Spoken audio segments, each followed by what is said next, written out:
صلي على النبي اختي وتعالي نعمل اجمل قطعه برجر النهارده.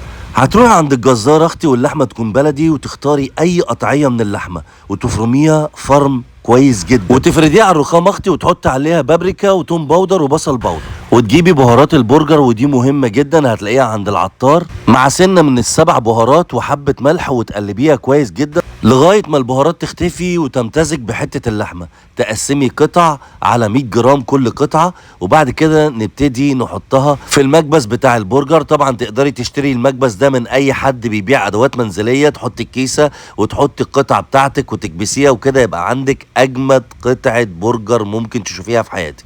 وبلاش نمشي ورا الناس اللي بتقولك حط بصل وحط توم فريش والكلام ده، امشي على الطريقه اللي قدامك دي وهتطلع اجمل قطعه برجر شفتها في حياتك. جرب اختي الطريقه بنفس المقادير ومش هتندمي ابدا، وهتعمليها كل شويه. وتقدري تشتري بهارات البرجر من عند العطار او من الشركات اللي بتنزلها في